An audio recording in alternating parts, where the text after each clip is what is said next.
Missing Maple Syrup Sap Mystery, or How Maple Syrup is Made. Story and Pictures by Gail Gibbons.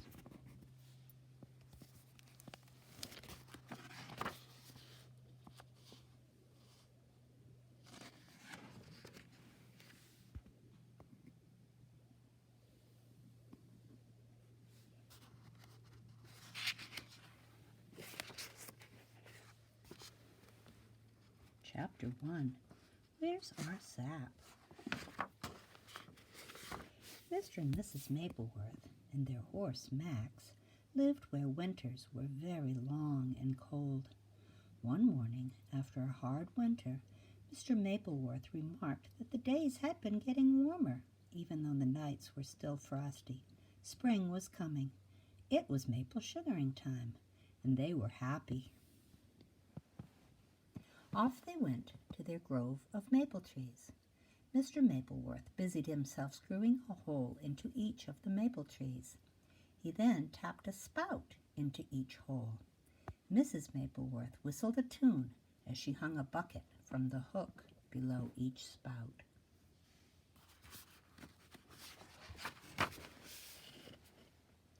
They put a lid on each bucket, and soon they could hear the sap of the maple trees going drip, drip, drip into the buckets.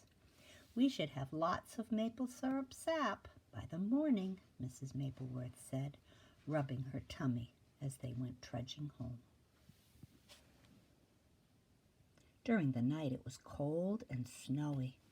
In the morning the Mapleworths went to their maple grove to collect the maple syrup sap from the buckets, but the buckets were empty.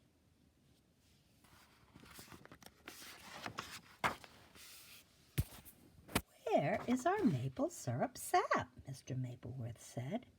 They looked in each bucket. "How strange," they said.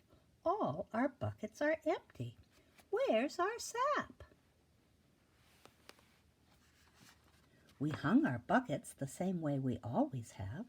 So what could be wrong?" they asked. "Maybe there are holes in the buckets." They looked in all the buckets, but there weren't any holes.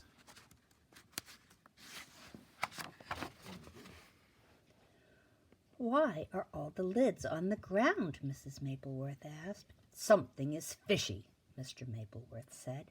"We must stay up late tonight to see what is happening to our maple syrup sap. The spouts are still dripping, so the trees are still making sap." Chapter 2. Spying for Sap.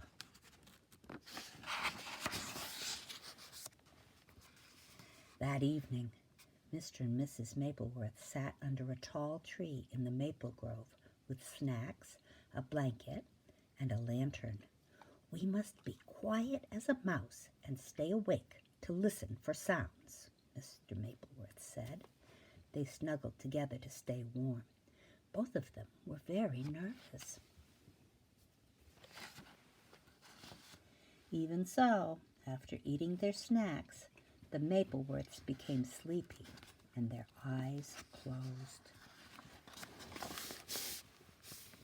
The next morning, they were horrified when they woke up. "Oh no, we didn't stay awake, and all the buckets are empty again," they said as they peered into each one. "Look, there are tracks in the snow going from bucket to bucket." "I'm getting scared," Mrs. Mapleworth said as she put the lids back on the buckets. "Someone is stealing our maple syrup sap," Mr. Mapleworth said. "We must stay awake tonight and not fall asleep this time."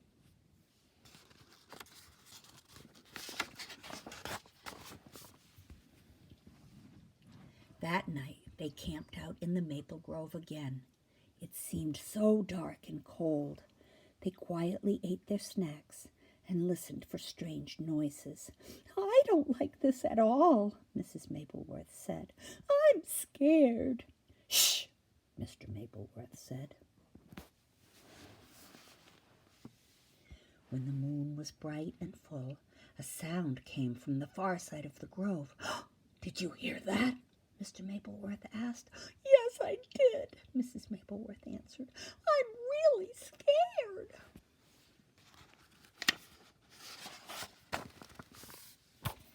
Mr. and Mrs. Mapleworth tiptoed through the woods, holding their lantern in front of them. A lid crashed to the ground. Mr. Mapleworth jumped and they rushed behind a tree. "What was that?" Mr. Mapleworth whispered. "Shh," Mrs. Mapleworth said as they crouched behind the tree. Everything was still. They crept forward, holding their lantern high to see in the darkness. "Yikes! Look at that!" They both screamed in horror, and there it stood, with a tall hat on its head, sap dripping from its mouth. Mr. Mapleworth dropped the lantern. Mrs. Mapleworth ran right into the creature. "Yikes!" she screamed.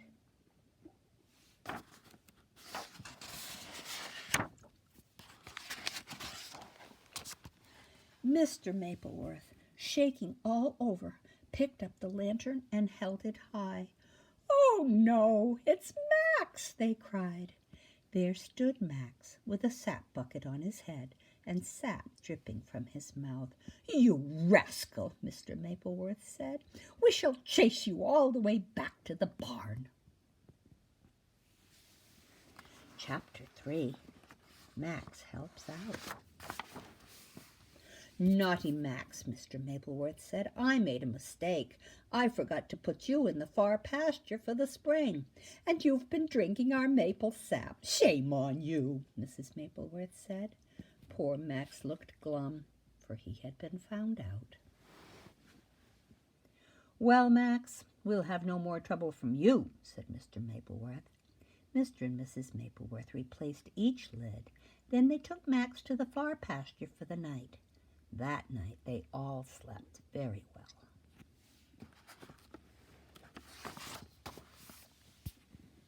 The next morning the buckets were full of maple syrup sap. "Now, Max, you can be a big help to us," Mr. Mapleworth said. He hitched Max to a sled, which was called a dray. On the dray was a gathering tank. Max pulled the dray from tree to tree, and Mrs. Mapleworth emptied buckets of sap into the gathering tank.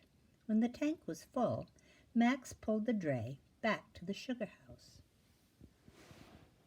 They poured the sap into another tank in the sugar house. Each day they collected more sap from the trees until the tank was full. As Max looked on, Mr. Mapleworth started a big fire under a metal container called an evaporator. When the fire was good and hot, Mrs. Mapleworth let the sap flow into the evaporator.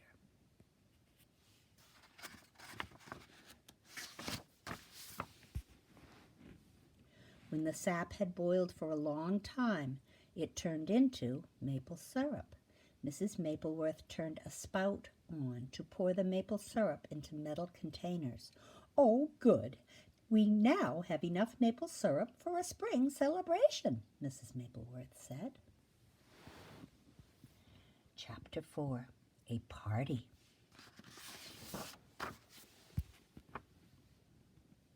When the leaves began to show on the trees, maple syrup season was over. But Mr. and Mrs. Mapleworth had just begun.